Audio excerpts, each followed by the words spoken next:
네, 여러분 안녕하세요. 크립토 모닝 소피입니다. 크립토 모닝은 디지털 에셋 코리아와 함께하고 있습니다. 자, 7월 12일 월요일이죠. 월요일 현재 시간 오전 12시 33분 지나고 있는데요. 일단 시장 약간 강세 쪽으로 돌아서는 듯 싶습니다. 하지만 여전히 비트코인 33,000달러대에 머물고 있고요. 이더리움도 상승폭이 크지는 않습니다. 알트코인들은 좀 보합권에서 혼조세로 거래가 되고 있는 상황이죠. 코인 마켓캡으로 넘어가 보시면요. 비트코인 7거래일 동안 4% 하락하면서 주간 그래프 여전히 지지부진하게 흐르고 있고요. 거래 대금도 많이 줄어든 상태입니다. 거래 대금 24시간 기준으로 17%가량 줄어든 상태고요. 시가총액도 가격과 비슷한 흐름 이어가고 있습니다. 33,000달러대 교착 상태에 빠진 것 같은 그런 상황. 이더리움도요, 조금 더 짙은 7거래일간의 하락세를 보여주고 있는데 거래량도 21%가량 줄어든 상태입니다. 시장 대장주가 분위기가 이렇다 보니까 그 밑에 알트코인들도 분위기가 영 좋지가 않은 상황인데요. 다만 24시간 기준으로는 그래도 소폭 오르고 있는 모습 확인하실 수가 있습니다. 자, 업비트 가볼게요. 네, 업비트에서도 분위기 비슷해요. 비트코인은 0.69% 오르고 있고요. 거래 대금도 다른 알트코인에 비해서 많이 내려와 있습니다. 코박 토큰이나 스택스 같은 알트코인들 상승하고 있고요. 다른 알트코인들에 비해서도 거래 대금도 그렇고 또 상승폭도 그렇고 크지가 않은 상황이네요. 네, 주말이기 때문에 뉴스가 크게 많지는 않은 상황이기 때문에 제가 리플 소송권 이야기를 좀 가져와 봤습니다.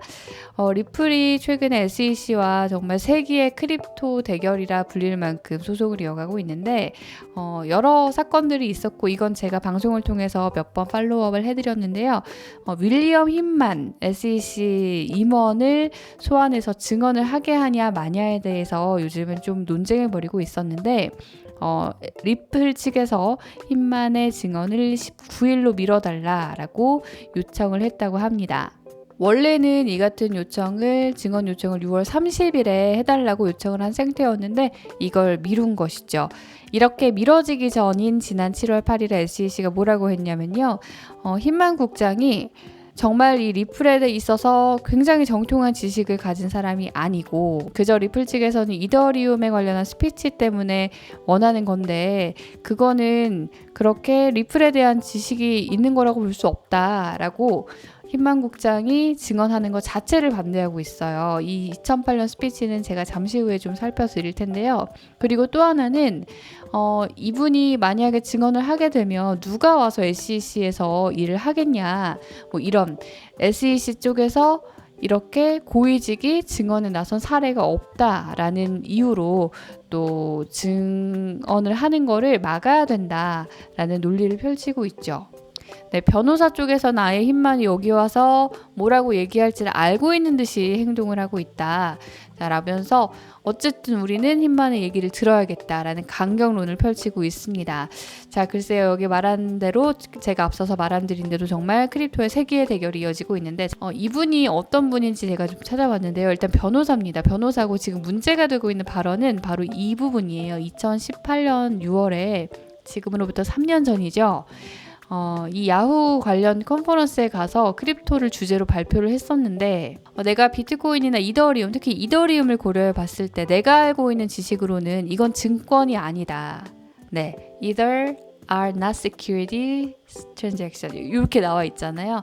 이 부분을 가지고 지금 리플 쪽에서는 왜 리플은 증권이라고 하느냐, 이더리움은 증권이 아닌데, 자, 이런 논리를 펼치고 있는 겁니다. 만약에 SEC가 주장하는 것이 받아들여진다면 아예 뭐 증언을 들을 수조차 없을 것이고 넷번 판사가 리플 쪽에 손을 들어줘서 증언을 듣게 된다면 또 하나의 조리가 펼쳐질 수 있기 때문에 우리가 그거를 좀 주목해 봐야 할 필요가 있을 것 같습니다. 지금으로서는요. 네, 뉴스 한 가지만 더 살펴보겠습니다. 비트코인 관련 소식인데요. 자, 최근 비트코인이 3만 달러 아래로 떨어지지 않을까, 이 선이 지지선으로 여겨지면서 현재 3만 3천 달러에 있는 이 비트코인 가격의 이 방향성에 대해서 많은 전문가들 기자들이 논하고 있는데요. 자, 여기에 한 가지 지표가 더 더해졌습니다. 글래스노드가 가져온 라이블리니스라는 그런 새로운 지표인데요. 자, 이 라이블리니스라는 거는 결국 시장에 얼마나 많은 비트코인이 유통이 되느냐의 지표인 것 같아요. 그래서 이게 0이랑 1 사이에 있는데 0으로 내려갈수록 축적이 더 많이 되는, 그렇기 때문에 축적이라는 얘기는 고래나 뭐 투자자들이 사들인다는 의미이기 때문에 여기서는 좀 긍정적으로 해석될 수 있는 건데, 어쨌든 지금 추세는 다시 축적 추세로 왔어요. 0으로 가까울수록 축적이 늘어난다는 뜻이거든요. 그럼 의아하실 수 있죠. 그러면 반드시 이렇게 되면 비트코인이 상승하는 거라면 2020년 11월부터 5월까지 있었던 이 디스트리뷰션의 흐름은 뭐냐라고 생각하실 수 있는데, 여기에 그런 것도 짚었습니다. 그렇기 때문에 꼭 이 디스트리뷰션이라는 게 꼭 하락 신호는 아니다.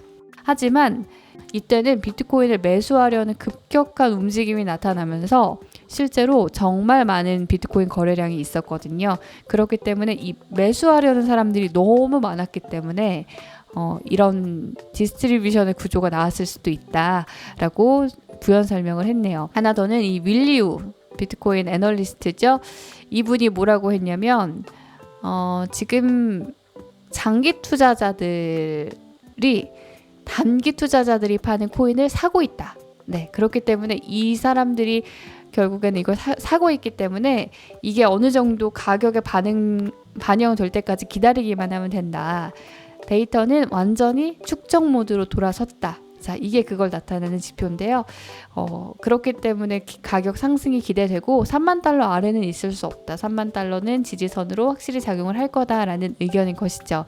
하지만 뭐 여전히 제가 몇 번이나 짚어드렸습니다만, 뭐 조엘 크루거 같은 사람은 지금 2만 달러 다시 갈 거다. 델타 변이도 퍼지고 있고 주식시장도 안 좋기 때문에 그렇게 되면은 같이 시장이 또 떨어질 수 있다라는 주장을 펴는 사람도 있습니다. 그래도 이분조차도 지금 상태에서는 시장이 잘 지지되고 있다라고 하고 있는 만큼 시장이 어디까지 좀 버텨줄지, 정말 이 모델대로 3만 달러를 지지선으로 해서 오를 일만 남았는지 요거는 좀 시간이 해결해 줄 문제가 아닐까 싶습니다. 오늘 앞서 말씀드린 리플 소송건도 그렇고 비트코인 ETF 건도 그렇고 약간 시간이 소요되는 것들이죠.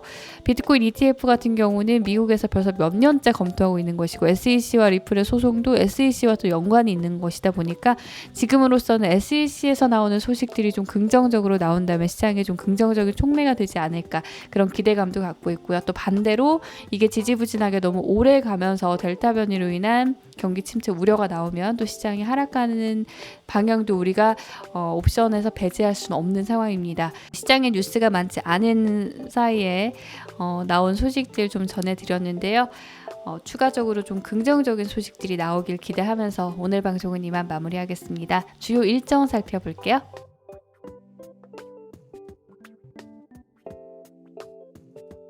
네, 크립토모닝 월요일 소식은 여기서 마치겠습니다. 저는 내일 아침에 다시 인사드리도록 할게요. 시청해주신 여러분 감사합니다.